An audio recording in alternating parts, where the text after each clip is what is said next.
An invitation to a reunion cleverly disguised as a random date selection, ignoring Jessica's schedule. I wonder if she's willing to meet me or not. On the appointed day and time, I headed to the location only we could decipher, as indicated by the secret code. As I walked, heart pounding, I saw a distinctive cross. Swallowing nervously, I hurried to the church. And there, I woke up slowly in bed. The worst. My name is Tyler. I'm just an ordinary 30-year-old office worker. Today was my day off, and I was indulging in laziness, but I had that unpleasant dream again. Lately, I've been frequently dreaming about my middle school days. The dream about that day I've always regretted. The dream is set in the autumn of my 8th grade. I was preparing for the cultural festival alone with a girl. Her name was Jessica Townsley. She was the girl I had a crush on. We were making a sign together. That day, Jessica and I were the only ones who could stay late. Jessica had been complaining that her parents weren't getting along well and she didn't want to stay at home much. Then, I accidentally splattered paint and took out my bag to look for tissues. I ended up spilling the contents of my bag. Textbooks and stationery scattered on the floor.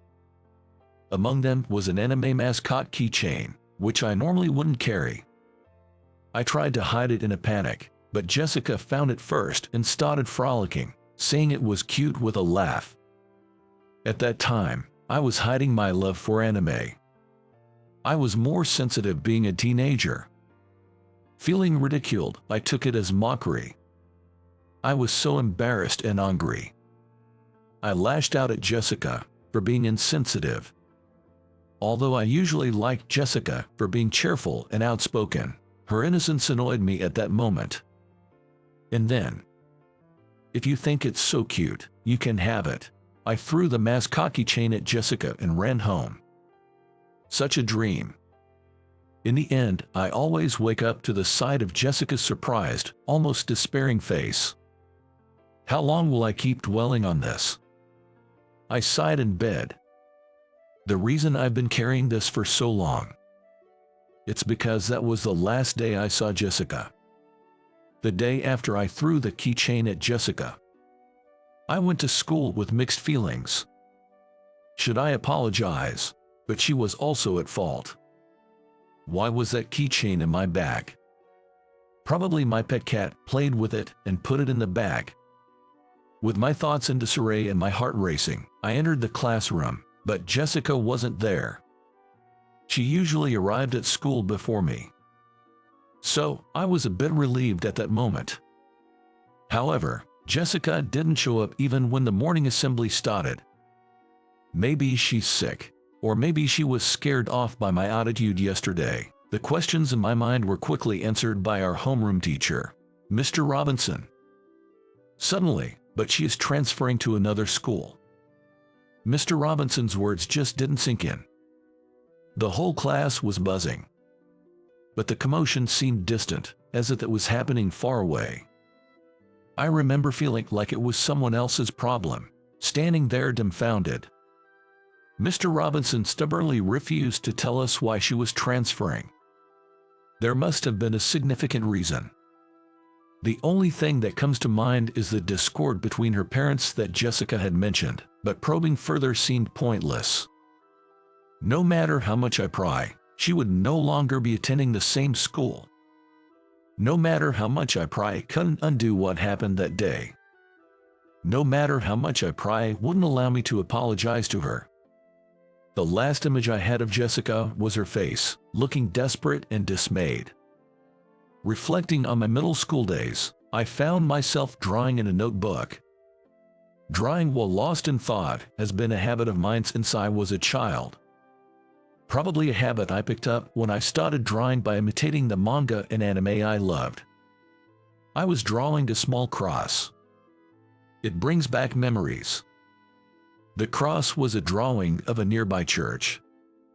A church where Jessica and I often talked after school.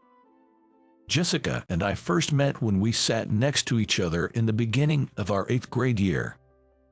We became friends after a little conversation and, though it was wrong, we started whispering to each other during class.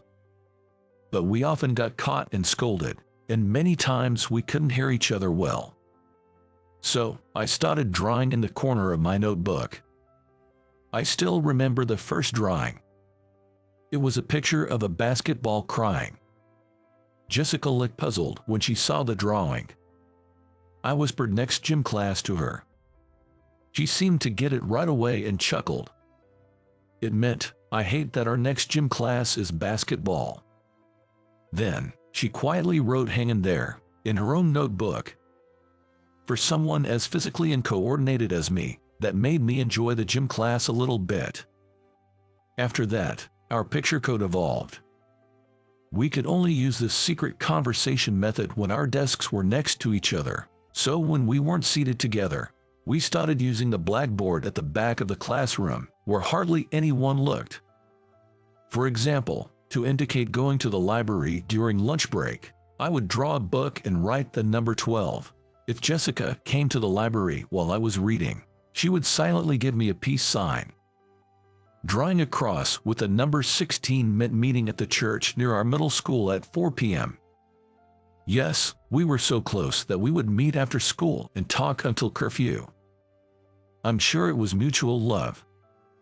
I was too shy to ask her out, hesitating.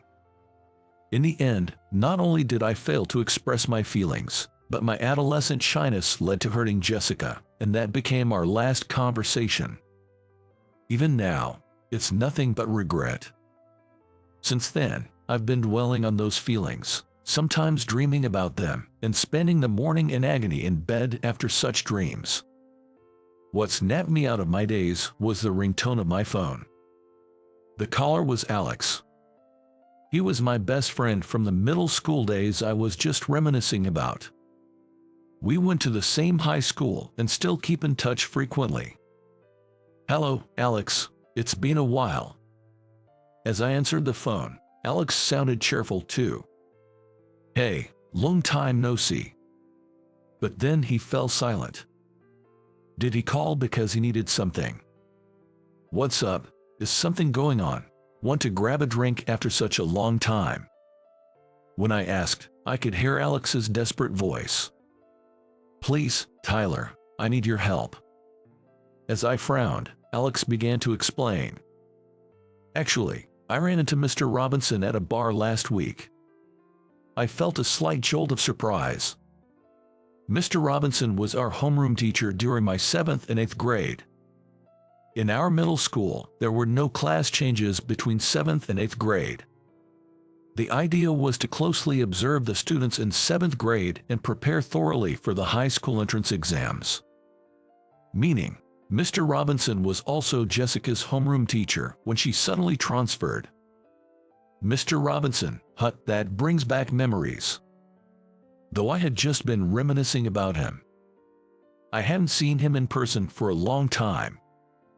Mr. Robinson was so drunk, he suggested we have a reunion. I thought he was just babbling because he was drunk, but then the day before yesterday, he contacted me, handed over a list and everything, all excited about it. I couldn't say no. "Tyler, could you help me organize it?" I couldn't refuse a request from my best friend. "Sure, but I'm not familiar with venues or anything. I've never even been to a reunion, so I don't know much about it." Alex hasn't done it either. "I don't know much either. That's why I need your help." It seemed likely that two beginners might make mistakes even with mutual help. But with the internet and all its resources nowadays, we should be able to figure out the steps. Alex and I decided to start with sending out invitations and agreed to work on them at his apartment on our next day off. In the meantime, Alex confirmed the date with Mr. Robinson and managed to reserve a venue 3 months in advance. A friend's restaurant agreed to tentatively hold space for up to 30 people. For a first-timer, Alex was quite efficient, which was a huge relief. Mr. Robinson was enthusiastic, and it seemed like Alex was being pushed along by him. A few days later, I went to Alex's apartment, having bought paper for the invitations. Entering his always tidy room, we started by typing up the names from the list into the computer. Glancing through the list, I was shocked. I found Jessica Townsley on the list. I hadn't expected Jessica to be on it. When she transferred, Mr. Robinson stubbornly hid her contact information and continued to feign ignorance thereafter. In fact, I had boldly asked Mr. Robinson for Jessica's contact information on graduation day. A year and a half had passed since she transferred, but Mr. Robinson didn't give me her contact details. "What's up?" Seeing me fixed on the list, Alex spoke up. "Oh, just seeing some familiar names lined up," I replied calmly and turned back to the computer. As I typed in the addresses, my mind was elsewhere. Jessica's address was listed as an apartment near our middle school where we graduated. When did she move back here? Is there any way I can contact Jessica? Should I write a letter separately from the reunion invitation? No, that would be misusing personal information for private purposes. I considered the privileges of an organizer, but it was impossible. I wanted to be honest with Jessica. Then, an idea struck me.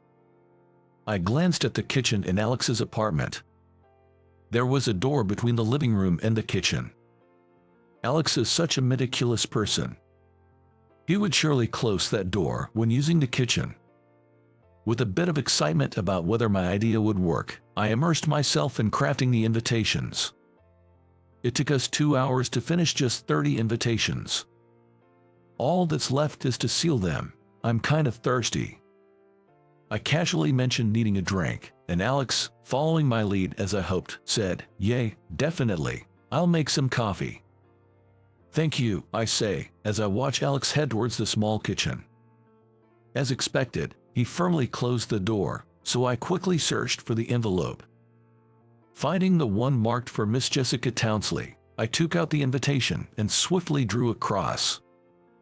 The secret code for the church near our middle school. Then, I added a number to indicate the date and time. After a bit of thought, I added another number. Quickly jotting down just that, I put the invitation back in the envelope. The whole act took only about a minute, but I was nervous Alex might suddenly come back. Afterward, we took a break with some coffee, then sealed the envelopes, and the invitations were complete. "I'll drop these in the mailbox on my way home," I said, standing up. "Thanks, man. Really appreciate it," Alex said as he saw me to the door, and I left his apartment, dropping the invitations into a mailbox one by one on my way home. I paused when I got to Jessica's, looking at it one last time. "I hope you come," I whispered before dropping Jessica's invitation into the mailbox. A few days later, I headed to the church near our middle school. Today was the date I had indicated with the secret code. Just in case, I had also included my phone number, but there had been no contact up to today. It was a date and time chosen without considering Jessica's schedule. If she intended to come but couldn't, she would have called. If she didn't want to meet me, she wouldn't call, and she wouldn't come today. My heart pounding, I saw the distinctive cross as I walked. Swallowing nervously, I rushed to the church, and there stood a woman in a white coat. Her long black hair was distinctive. Jessica used to tie her long hair back in middle school. I slowly approached her. Then, the woman turned around. A small but straight nose, thin lips. And then, those exceptionally large, almond-shaped eyes. Her makeup was natural, her lips a faint pink. Recognizing me, the woman greeted me. Mesmerized by her elegant posture, I managed to speak. "Jessica, thank you for coming." At my words, the woman chuckled. Her smiling face retained the semblance of her youth. Back then, she laughed more heartily. Though she had become more refined and beautiful since our middle school days. It was undoubtedly Jessica herself. Overjoyed, I already felt a tingling sensation in the back of my nose. But I couldn't let myself cry just after our reunion. I held back the tears, clenching my lips tight. "I'm grateful for your message. I knew right away, waiting here at this church today. It felt so nostalgic. I couldn't help but cry," Jessica said. Her words made it even harder for me to hold back my tears. As we walked through the gate and into the garden, we saw a bench by the side. This was where we used to talk until it got dark during our middle school days. Sitting on that bench, I apologized. "I'm really sorry for what happened back then." I sensed Jessica's surprise at my apology. I was hiding the fact that I liked anime. That day we were preparing for the cultural festival, a character keychain fell out of my bag, and you saw it. Even though you laughed innocently, I felt mocked and embarrassed. I lost my temper and said some terrible things. I've always wanted to apologize. I poured out my apology to her. After a while, Jessica gently placed her hand on my shoulder and added some pressure as if to make me look up at her. Feeling like she wanted me to raise my head, I slowly did and looked at her. There were faint tears in her eyes. "I'm the one who should apologize for laughing without considering your feelings. I've regretted it ever since. Wondering why I laughed so much that day. You were right. I was insensitive back then." I vigorously shook my head in denial at Jessica's words. "I never thought you were insensitive back then. I guess it was more like trying to hide my embarrassment. That's why I said those cruel words. Actually, I liked how straightforward and honest you were, and I thought it was cute." She slowly shook her head at my desperate defense. "It's okay. I really was insensitive. That led to my parents' divorce." I was shocked by her words. I knew from Jessica that her parents didn't get along well. She said staying late for the festival preparations and talking with me at the church was a good excuse not to go home.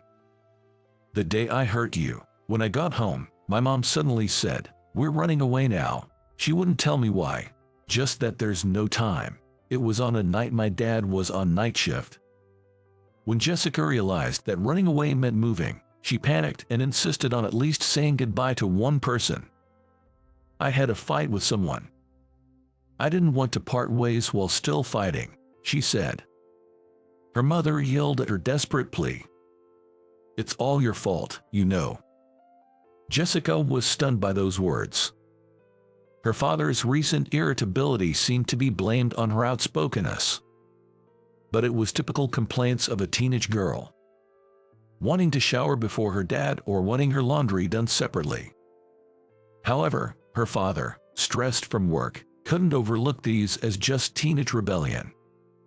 Unable to complain directly to his daughter, his anger was directed at Jessica's mother. While Jessica was away, her father would berate her mother, blaming her for everything.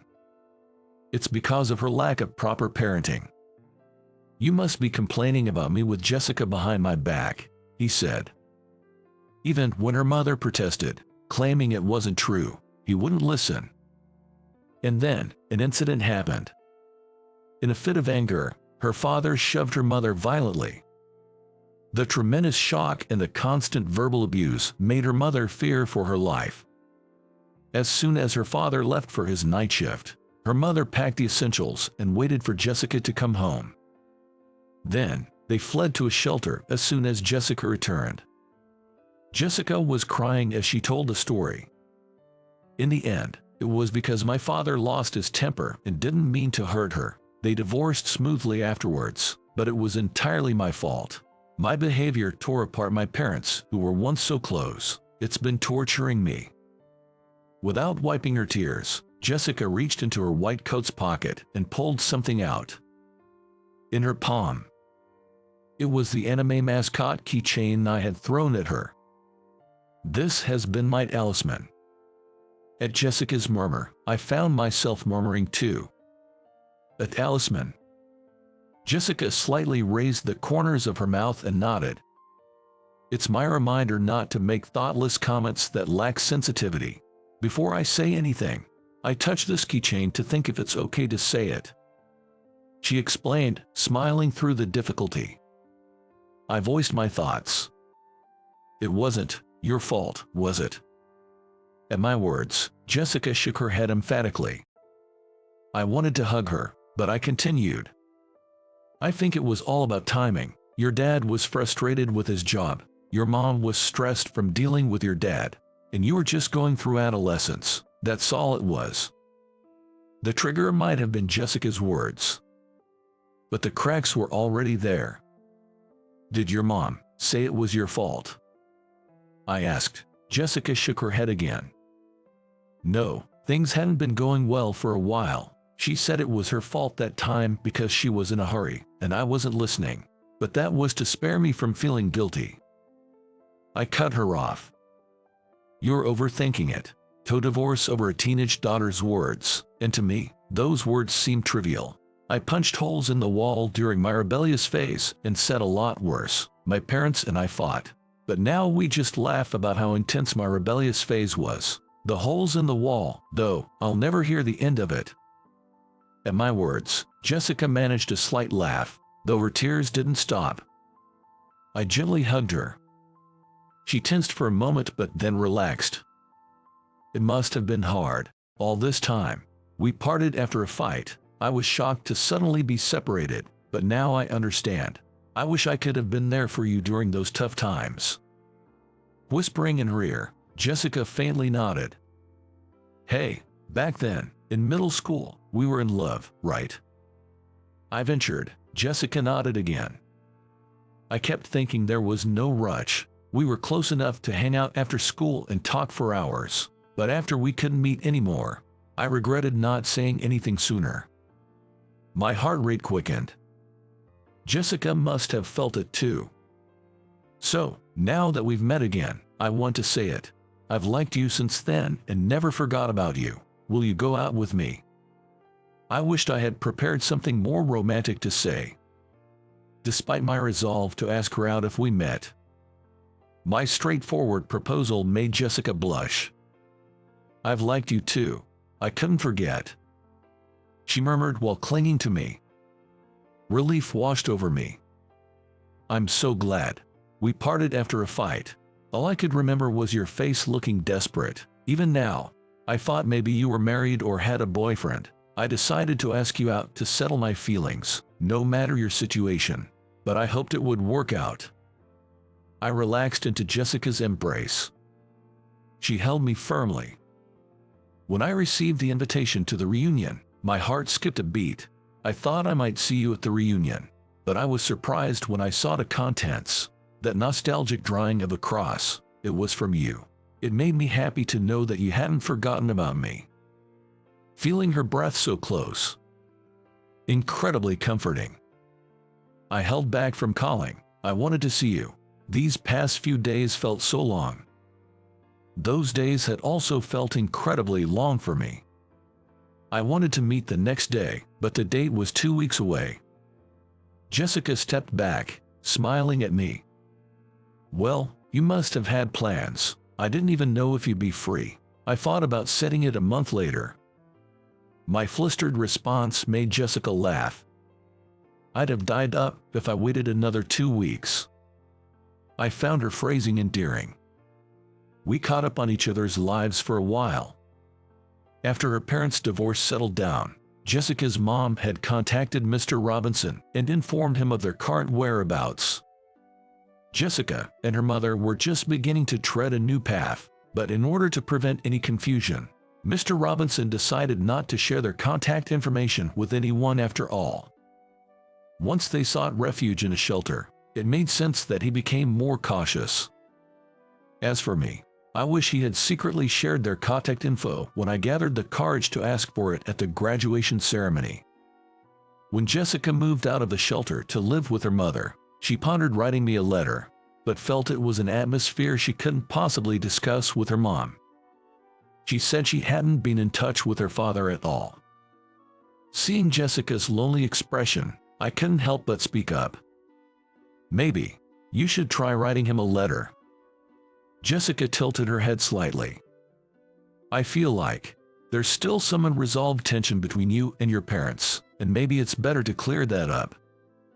Hearing this, Jessica looked down hesitantly. "But I'm scared of what if my dad still harbors resentment towards me." "I don't think that would be the case," but I reassured her by saying, "If that happens, I'll be here to fully support you. You can always cry on my shoulder." At that, Jessica smiled. "Okay, I'll try writing it. I'll check with my mom, and I'll make sure to have a proper talk with her too."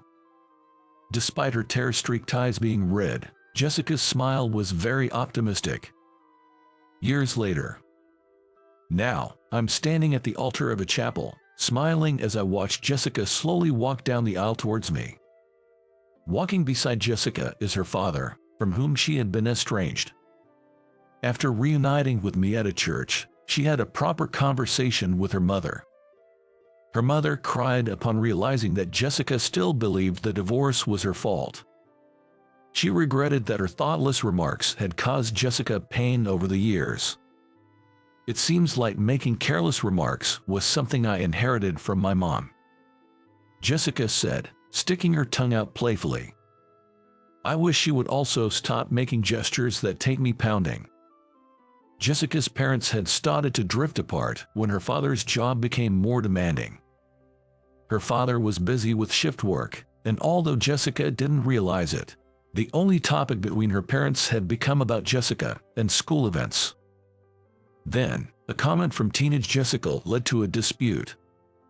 When Jessica sent a letter, her father responded with 5 full A4 pages of apologies. With permission, I read it and ultimately felt a deep respect for Jessica's father for honestly admitting that everything was his fault. Meeting him to ask for Jessica's hand in marriage was challenging though. He made sure to thoroughly confirm whether I could truly make her happy. Now, Jessica's parents are slowly starting to communicate again. It's partly because of the wedding, but I sense a good atmosphere between them. I'm not trying to meddle, but maybe it's a good idea to organize a dinner with my parents and her parents once a year.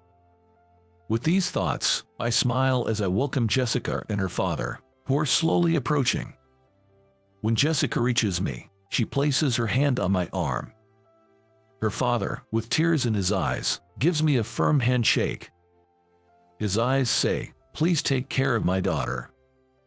I nod emphatically, and as the father smiles and sheds a tear. Jessica and I are united after many years.